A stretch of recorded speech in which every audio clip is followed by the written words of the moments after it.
Operation सिंदूर अंतर्गत भारतानं पाकिस्तान आणि पाकव्याप्त काश्मीरमधल्या दहशतवादी तळांवरती हल्ला केल्यानंतरही पाकिस्तान सुधारण्याचं नाव घेत नाही, याचा आणखी एक पुरावा कराचीमध्ये पाहायला मिळाला। पाकिस्तान दहशतवादाला खतपाणी घालत नाही असे कितीही दावे पाकिस्तानी सरकार करत असलं तरी कराचीमध्ये काढण्यात आलेल्या दहशतवाद्यांच्या रॅलीमध्ये लष्कर ए तैयबा, अहले सुन्नत वल जमात आणि अन्य दहशतवादी संघटनांचे दहशतवादी आणि त्यांचे समर्थक जमले होते। या रॅलीमध्ये मुंबईमधल्या 26/11च्या दहशतवादी हल्ल्यातील प्रमुख आरोपी हफीज सईदचा भाचाही उपस्थित होता। याआधी देखील ऑपरेशन सिंदूरमध्ये ठार झालेल्या दहशतवाद्यांच्या अंत्ययात्रेमध्ये पाकिस्तान सरकार आणि लष्करातले अधिकारी उपस्थित राहिले होते। त्यामुळे पाकिस्तान सरकार, लष्कर आणि दहशतवाद्यांमधलं साटलोटं पुन्हा एकदा जगासमोर आलं आहे। ऑपरेशन सिंदूर हा निर्णायक राजनैतिक आणि लष्करी विजय असल्याचं सांगत आंतरराष्ट्रीय संरक्षण तज्ज्ञांनी भारताच्या कारवाईची प्रशंसा केली आहे।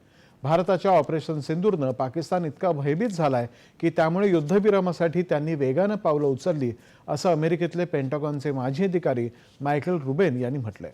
भारतानं हा लढा राजनैतिक आणि लष्करी अशा दोन्ही पातळ्यांवरती जिंकलाय। ज्याप्रमाणे पाकिस्तानी सरकारचं, ISIचे आणि लष्कराचे अधिकारी दहशतवाद्यांच्या अंत्यसंस्कारामध्ये सहभागी होतात, याचा अर्थ दहशतवादी, पाकिस्तान, लष्कर आणि ISI मध्ये कोणताही फरक राहिलेला नाही, असंही त्यांनी म्हटलंय। अमेरिकेतलं वृत्तपत्र न्यूयॉर्क टाइम्सनं पाकिस्तानच्या दाव्यांची पोलखोल केली आहे।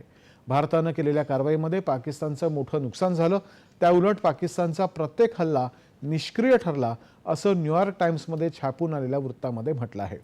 उपग्रहांकडून मिळालेल्या छायाचित्रांवरून समजतं की पाकिस्तानच्या हवाई तळांवरती भारतानं अचूक हल्ले केले आहेत, असंही नोंदवण्यात आलंय।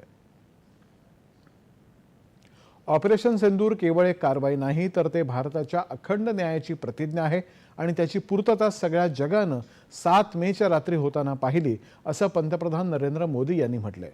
त्यांच्या वाक्यातल्या प्रत्येक शब्दाला एक गर्भित अर्थ आहे।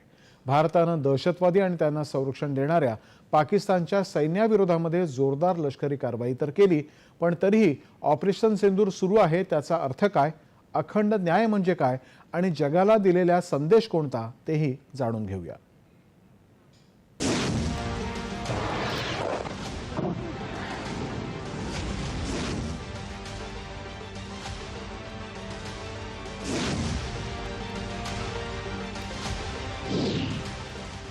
दहशतवाद आणि दहशतवादाला आपल्या भूमीत संरक्षण देणारा देश यांच्या बाबतीत भारत कोणतीही तडजोड करणार नाही, हे भारतानं पहलगाम हल्ल्यानंतर सांगितलं आणि कृतीतून दाखवूनही दिलं। मात्र केवळ लष्करी कारवाई पुरेशी नाही, पाकिस्तानला तात्पुरता धडा शिकवणं त्यातून साध्य होईल। मात्र अखंड न्याय हवा असेल तर भारताला इथल्या जनतेला कायम सुरक्षित जगण्याची हमी द्यायची असेल तर दहशतवादाचा प्रश्न कायमचा सोडवला पाहिजे।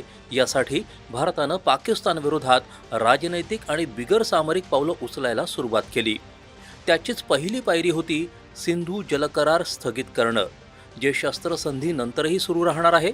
आपल्याकडे एक श्लोक सांगितला जातो, तक्षकाय स्वाहा इंद्राय स्वाहा, म्हणजे जर इंद्र तक्षक नागाला संरक्षण देत असेल तर इंद्रालाही सोडलं जाणार नाही। पंतप्रधानांनी हेच तत्व अधोरेखित करत यापुढं दहशतवादी आणि त्यांना संरक्षण देणारे पाकिस्तानी सरकार आणि लष्कर यांना वेगळं समजलं जाणार नाही, हे स्पष्ट केलं आणि म्हणूनच दहशतवादाला पाठिंबा देणाऱ्या पाकिस्तानचं पाणी आपण तोडलं आहे।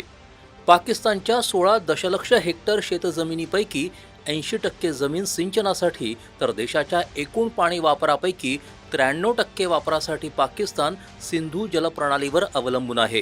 ही जलप्रणाली 23 कोटींपेक्षा अधिक लोकांना आधार देते आणि पाकिस्तानच्या